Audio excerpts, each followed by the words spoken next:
Orgasmic enlightenment, where the sexual and spiritual come together. I'm Kim Anami, and I'm a holistic sex and relationship coach and a vaginal weightlifter. In this show, we explore all things intimate. I believe that our sexual energy is life force, creative energy, and we can use it to shape our worlds, strengthen our relationships, and self-actualize. I blend the most avant-garde information from neuroscience, ancient sexual practices like Tantra and Taoism, to renegade wellness modalities to show you how to create gourmet sex in your lives. Come one, come all.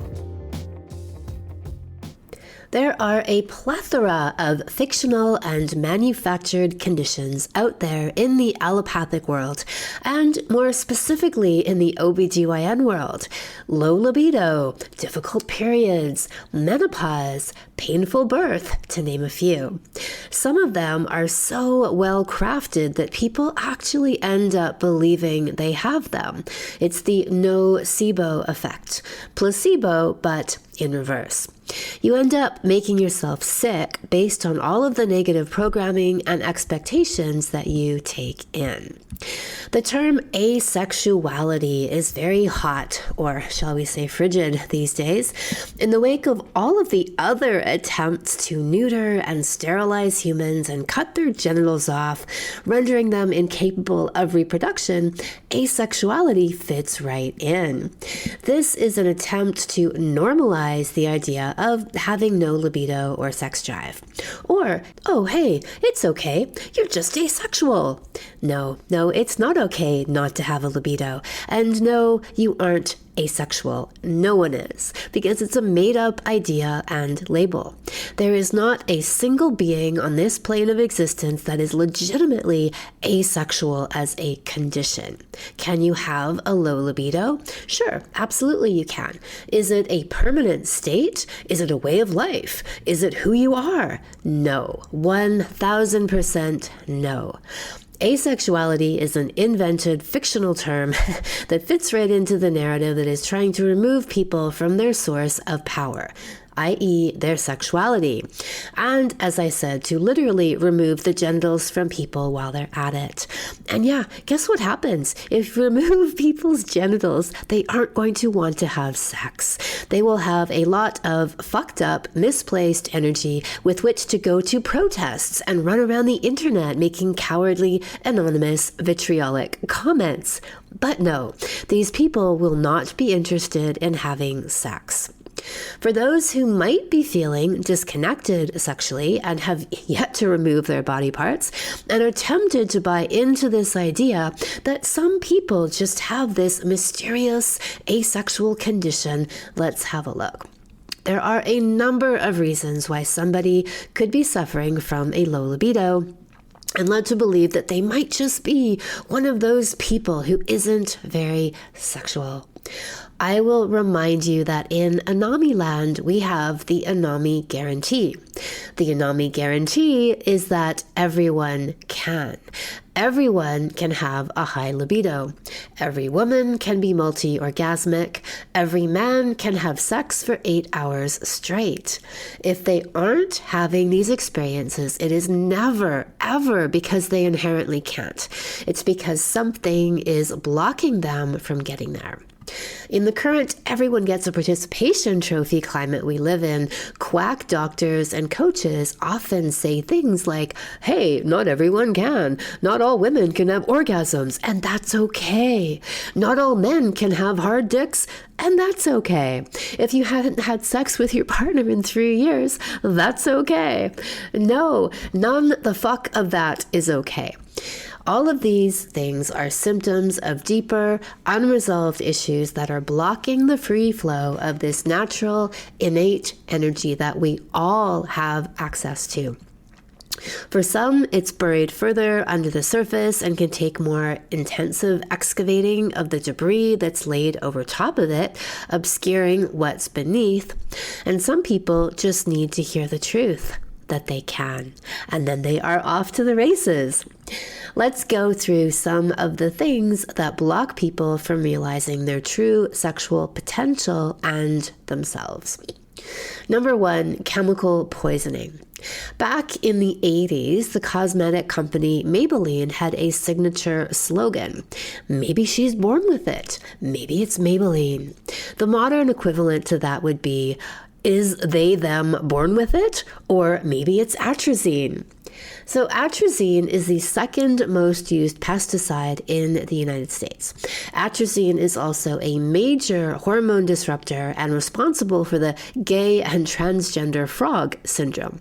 I have spoken before about the work of the legendary scientists, and I mean actual scientist, one who does research and isn't a bought and paid for whore, as in WHORE, who bends over like a stripper and you can shove money up their asses and they perform tricks. Ha ha ha. No, he's the old-fashioned impartial one. Hayes was originally hired by a chemical company to study the effects of atrazine on frogs. Instead of shutting up about the truth of his research and conclusions, what usually happens to these brothel prostitutes, he came out with his findings, much to the chemical company's shock and horror, and told the truth. Male frogs exposed to levels of atrazine less than what's approved for human consumption, LOL, whatever the fuck that means, not only turned gay, but they began to develop female genitalia to the extent that they were able to produce eggs and offspring. There's other research out of the UK showing that birth control pills are also contributing to transgenderism in fish. So this is a quote from an article in the IB Times on birth control pills are giving rise to transgender fish. A 2017 study has revealed that 1 out of 5 male fish has turned transgender in the UK due to the contraceptive pills and other chemicals flushed by humans down the household drain. Professor Charles Tyler, a leading fish physiologist and ecotoxicologist, carried out this research as the lead researcher with the University of Exeter. The researchers found that the traits of female fish were portrayed by the male river fish, and they even produced eggs. They also discovered that some of the male fish had depleted sperm quality, and they also showed less competitive and aggressive behavior. This has resulted in lesser chances to breed as they lack the qualities required to attract female fish. Now that is very interesting.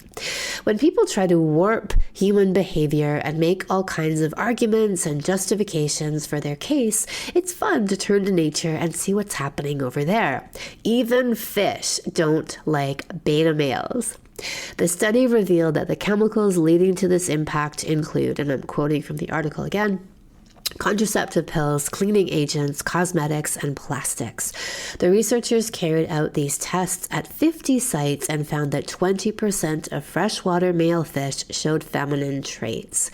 Over 200 chemicals were analyzed from the sewage plants, and estrogen-like effects were found in them. It was also found to adversely affect the physiology of the fish. So all of this gender bending and hormone fuckery is happening in fish and frogs. Now do humans. Reason number 2 for having a low libido and maybe wondering if you're asexual would be having a weak vagina or cock. What happens to any body part that doesn't get exercised? It gets weak, it atrophies, it functions subpar. Well, the same thing happens to your genitals. The thing that I am most famous for is lifting weights with my vagina. A cock or a vagina that does not exercise becomes numb. It has no sensation or pleasure, and that leads to all kinds of issues from urinary incontinence to internal organs falling out. On a deeper level, you feel disconnected from your sexuality and yourself. Your sexual organs are your movers and shakers, the source of your life force energy and your creative engines in this world. If you are not tapping into that energy, it inverts on you and sucks everything into it like a vortex. So when people have numb genitals and they have sex and they don't enjoy it that much, it might be easy to think that, sex isn't all that great, and what's the point anyway? And that makes sense. But that's only because of the numbness, not because sex isn't pleasurable. It's just not pleasurable for them. yet. When people strengthen their genitals, their sensation goes up astronomically. They now know what they didn't know. People are amazed at how much bliss they can experience just from putting the life back into their genitals so that they can give life back to you in return. Now, the next one is really crazy. You don't actually want to have sex with the person you're trying to override your body to make yourself have sex with. Novel idea, hey? Have you ever considered that if you don't want to have sex with someone, that maybe it's because you don't want to have sex with them? Years ago, a friend of mine was in a long-term relationship that was very on again, off again. They would have these majorly dramatic fights, always through text message, and then they would break up and get back together through text message. So they had so many issues and incompatibilities, but they looked really good on paper to each other. So they kept sexless and carried on. She would complain about her low libido, and I'd be thinking, there is so much mud on the glass with them. How could they possibly want to have sex with each other? So in the Anami vernacular, I talk about the value of radical honesty, and I use the metaphor of a clear pane of glass that exists between two people. When you are open and honest and communicating with each other, this glass remains clean. But if you have years and months or decades of unresolved issues between the two of you, you have lies, you have sins of omission, you have things you hold back, all of this builds up a grime, a grease, a dirt, a wall, a brick wall between the two of you that you cannot see past. And when you have that kind of wall, you definitely are not feeling sexual with each other and probably start to just think that you're not very sexual at all, because you've turned this thing off within yourself for so long. So people can be in a long-term relationship. They are afraid to leave for whatever reason, and they shut down their libido over time. They rationalize it with, well, sex in long-term marriages just dies after a while, but that's not what it is. It's their courage that's died. And now their libido has died too. A friend of mine sent me this article that was published in The Guardian. Does anyone remember when The Guardian was a heavyweight in the world of journalism? If there's any doubt in your mind that it's nothing more than a woke, bought and paid for brothel of a gossip rag simply being used to further all social agendas, check out this headline. If Robbie Williams has given up on sex and marriage, what hope do any of us have? And then in a feat of SEO brilliance, the URL for the linked story contains in it these words: Robbie Williams, sex, marriage, tangerines, relationships. So let me explain. First of all, if you don't know who Robbie Williams is, he is a British pop singer, now I'd say in his early 50s, who was in the prime of his career maybe 25 years ago. Apparently, Robbie Williams is in a sexless marriage and would rather eat tangerines than have sex. Here's from the article. Says Williams, Ida, I guess that's his wife, will turn to me on the sofa and say, this is hilarious, we should do sex. And I'm sitting there eating a tangerine and just sort of shrug. Okay, so to be honest, I'm not sure this couple has ever actually had do sex. If this is how they seduce each other, we should do sex. Okay, so then it goes on in the article. Everyone knows that there is no sex after marriage, Robbie said, musing that stopping taking testosterone was probably partly responsible for his drop in libido. So there we go, double whammy. He's plugging hormones, he's obviously a hormone whore, and a sexless marriage all in one go. I wonder how much he got paid for that little set of plugs. But these guys aren't making money in music. They're getting paid through being frontmen and ambassadors for different social agendas, different pharmaceutical companies. I mean, it's just, bend over and take it, bitch. The rest of the article is an attempt to normalize sexless marriages.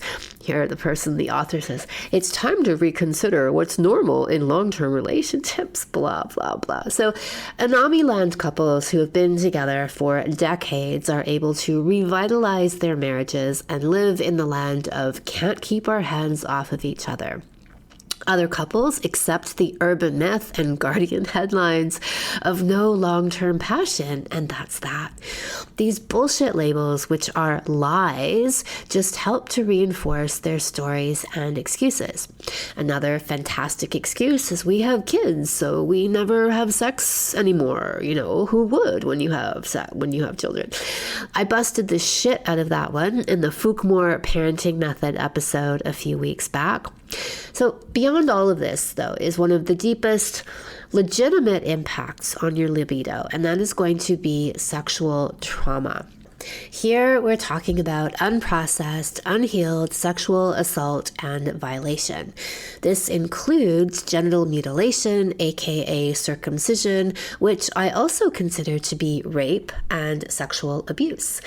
I would say to anyone stuck in a long-term libido rut that they likely have some kind of unresolved sexual trauma that they have not dealt with. And so their body says, nope, no can do-y until you heal this.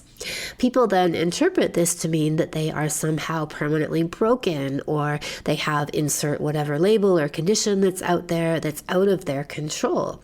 No, absolutely not. Your body is frozen in a trauma pattern and it won't let anyone in until you heal.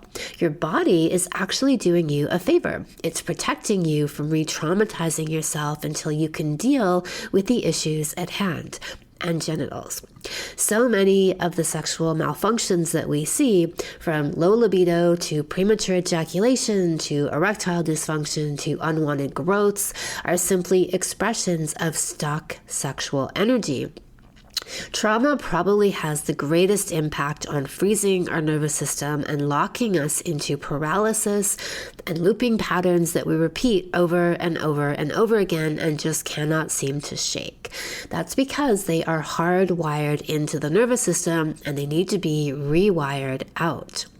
Ironically, one of the biggest resets of your ANS, your autonomic nervous system, is orgasm.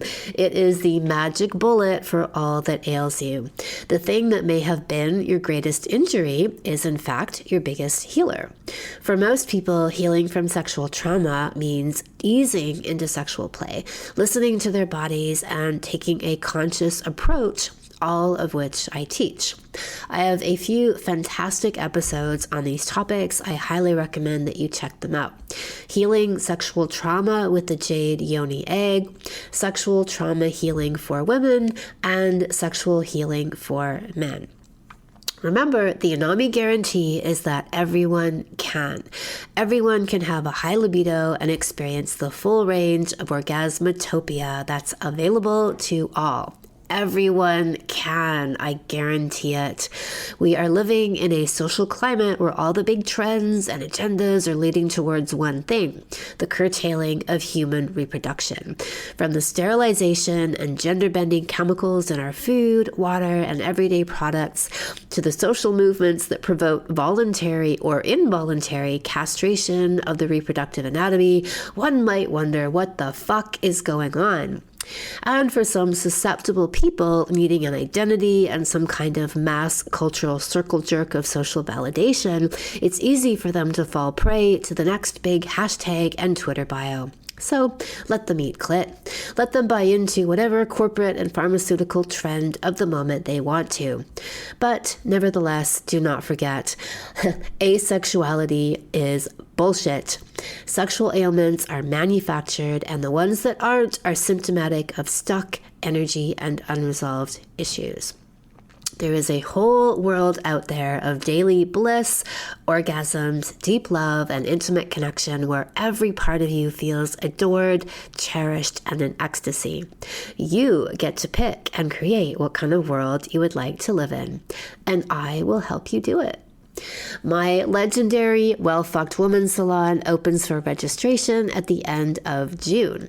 This is my 8-week online salon for all things female sexual mastery. We cover how to boost your libido and become a sexually insatiable woman, enlightened cocksucking, deep throating, and manual techniques to make you a champion cock whisperer, the full Orgasmopedia of vaginal orgasms, how to have G-spot, cervical cervical and squirting orgasms, self-pleasuring 101, breast massage to tone, lift, and enlarge the breasts, Taoist techniques to convert sexual energy into creative power, how to use your sexual energy to heal yourself and your body, and much, much more. Go to Kamanami.com and look for Sexual Savant Salons and click on How to Be a Well-Fucked Woman. So before the salon starts, you can sign up for the Am I Underfucked quiz and check out the free preview video series in the meantime. Thank you so much for listening. If you haven't already, subscribe and also leave a review. And send someone else the gift of a healthy libido and an off-the-charts love life by sharing this episode with them. We'll be back next week, and in the meantime, many happy orgasms.